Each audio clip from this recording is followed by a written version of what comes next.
கண்ணியத்திற்குரிய எல்லாம் வல்ல அல்லாஹ்வின் நல்லடியார்களே, இன்றைய கால சூழ்நிலையே மிக முக்கியமான ஒரு செய்தி. குஜராத்திலே நீங்கள் பார்த்திருப்பீர்கள், கடும் மழையால் பெரும் வெள்ளத்திற்கு உள்ளாகி ஏராளமான உயிர்கள் அங்கே இழப்பு ஏற்பட்டிருக்கிறது. ஏறக்குறைய 50க்கும் மேற்பட்டவர்கள் இறந்ததாக, பல நூற்றுக்கணக்கான பேர் முகாமிலே தங்க வைக்கப்பட்டிருப்பதாகவும் செய்திகள் சொல்லுகிறார்கள். அதை மறைத்து சொல்கிறார்களா, உண்மையை சொல்லுகிறார்களா என்று தெரியவில்லை.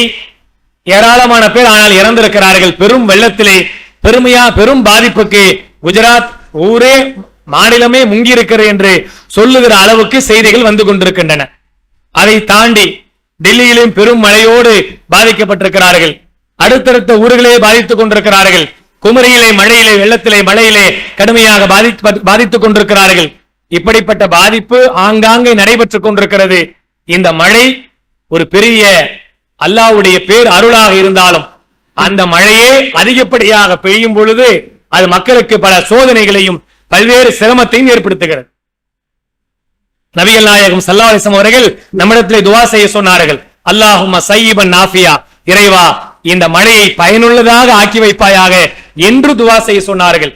அதுவே கடுமையான மழையால் பாதிக்கப்படுகிற ஒரு சூழ்நிலை வரும் என்று சொன்னால் அல்லாஹும்ம ஹவா அலைனா வாலா அலைனா, இறைவா இந்த மழையில் இருந்துடைய கேட்டிலிருந்து இந்த மழையை வேறு புறத்தில் நீ திருப்பி வைப்பாயாக, இந்த மழையினுடைய கேட்டிலிருந்து எங்களை பாதுகாப்பாயாக.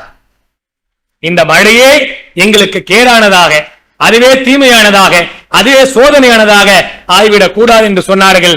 அங்கே பாதிக்கப்பட்ட மக்களுக்காகவும் இறைவனிடத்தில் துஆ செய்வோம். இறைவா அவர்களுடைய பாதிப்பிலிருந்து அவர்களை காப்பாற்று, அவர்களுக்கு நீ நேர்வழியை காட்டு, அவருக்கு ஒரு நல்ல இடத்தை ஏற்படுத்து என்று அவர்களுக்காகவும் துஆ செய்வோம்.